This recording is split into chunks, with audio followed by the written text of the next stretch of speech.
Grief, we must understand, it is on many different levels.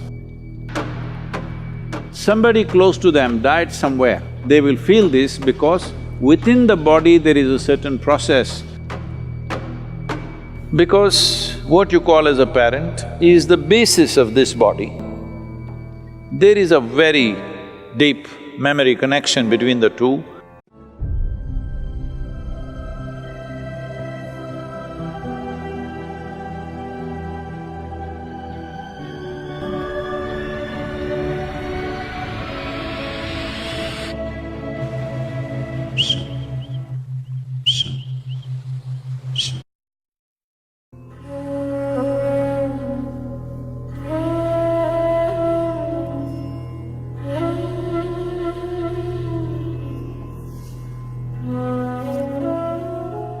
Death simply means somebody who was available to you is now absent, that's all. It is not because one life vanished, you're crying about it. It is just that somebody who was, filling a part of the collage for you is absent, so it leaves a hole in your life. Depending upon how close they were, accordingly it leaves that big a hole in your life. So, what you're battling with is not the death of a person, what you're battling with is the size of the hole they have left in your life. Suppose a faraway relative or a friend, somebody that you know, an acquaintance died, you feel bad for an hour and then you get back to normal. But somebody very close and dear to you passed away, now they've left a huge hole. So your problem is you trying to tend to this hole which is within yourself. This hole has happened essentially. Now what I say may sound little brutal for people who are in that situation, but one must understand this. If you look for solace, yes, if somebody comes to me who have just lost somebody dear to them, I will also hug them and, protect them and give them some solace. But you must decide whether you want solace or you want a solution to your life. Because today this person will die, tomorrow that person will die, day after tomorrow I may die myself, it doesn't matter. But people keep dying because we are dying kind of people. Let's understand this, all of us, we are dying kind of people. First thing that must be fixed in our mind, we are mortal by nature. So having said that, grief, we must understand, it is on many different levels. There is a psychological grief. In thought and emotion you suffer the loss of the person. But depending upon how much memory you have built within your body with regard to that person, let's say if it's your child or your husband or your wife or some kind of very close bond, then a certain amount of memory is there in your body. We call this traditionally in the yogic culture as runanubandha, that is, body has developed a bond beyond your psychological friendships and companionships and love and whatever else you have. Body itself has done this. A whole lot of people feel this. Somebody close to them died somewhere, they have not received any information. Suddenly they feel their energies are gone and they're like, they don't know what's happened, but suddenly they're almost sick, they're feeling like that, completely drained out. Then after a few hours or few days, information comes that this person is dead. But well before the information came, they will feel this because within the body there is a certain process that the memory starts undoing itself and you feel like you're dumped. Your runanubandha with your parents or with your children is strongest till you're 21 years of age. Once you cross 21 years of age, it is called as the first quarter. In the yogic way of looking at it, 84 is the cycle of life. The first quarter is 21. Up to 21, if you lose a parent or if you lose a child below 21 years of age, the pain will not just be emotional, it'll be physical. It will manifest in the body because there is a strong runanubandha. But beyond 21, it is largely psychological and emotional. When we say runanubandha, What you suffer emotionally or psychologically, that's not what we're talking about. We're talking about physical memories. Bodies have memories. Because what you call as a parent is the basis of this body.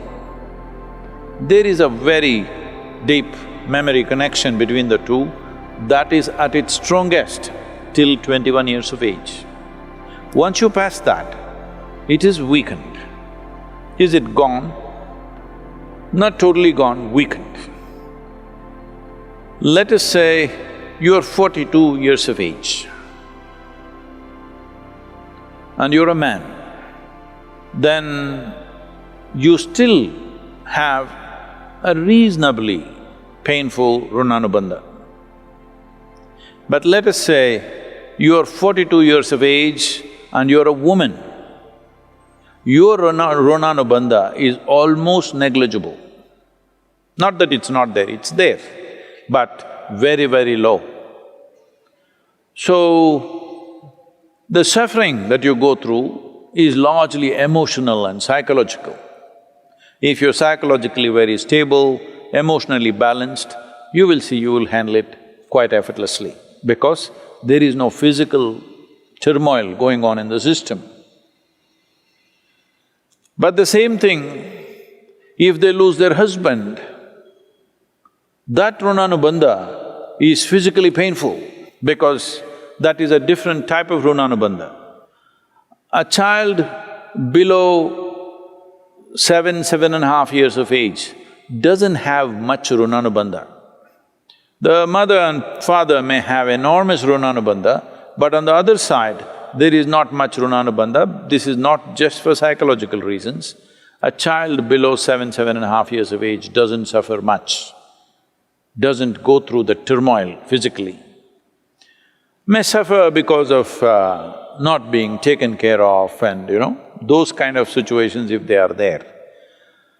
I don't want to go into the detailed mechanics of what it is, but if you are over 42 years of age and you are a woman and you lost a parent, this is why in this culture, women are not required to do karmas. Karma is done for the dead, not so much for you. But if you're below 21 years of age, it's very, very important you do it because it's both for the dead and for you. It's very important for you because the person who died, whatever happens, happens. But your life can be in a constant turmoil because there is a physical memory which torments you at a different level. Even if you're mentally stable, emotionally very balanced, still there is a certain torment going within you. For this, there are yogic processes with which you can rejuvenate the system. There's a whole system of things to do. Here at the yoga center, we've kept it very alive. For people who lose their loved ones, we do certain processes so that the physical memory is taken away. Once the physical memory is taken away, the psychological suffering can be dealt with by the individual person much more easily. How to perform karmas and kriyas for dead if you are not able to physically do something? The simple thing is to go into a 3-day period of sadhana, because internally you can do this. Beyond a certain age, it is largely for the dead that we are doing it. But there is an element of that, it's not totally gone. Our bodies are never 100% free from the genetic process that we have received from our parentage. There is a way to be above that, but we are not absolutely free. Physical body functions in a certain way. So, just 3 days of withdrawal and a certain type of sadhana, if you don't know anything else, simply just do the Maha Mantra, Om Namah Shivaya intensely for 3 days as much as you can. A minimum of 4.5 hours a day if you do this, you don't have to really bother about that because it's also nice to withdraw, it's a sensitive time, but now deaths and funerals and what happens post-death is all become a social nonsense that you have to have people at home, you have to serve them drink, you have to serve them food. You know, this… in the Western countries it's become a big thing, even in India, certain kind of thing is building up. It's best that you just withdraw from society and nonsense and spend some private time. When somebody significant in your life passes away, it's important that you withdraw and do something with yourself rather than simply trying to run the social thing like a distraction. This social thing is… people's way of handling their grief is, let's go to the movie, let's read a book, let's watch the television. Don't look for distractions. When there are troubles within us, we must address it head on. Don't look for distractions. Distraction is not a solution.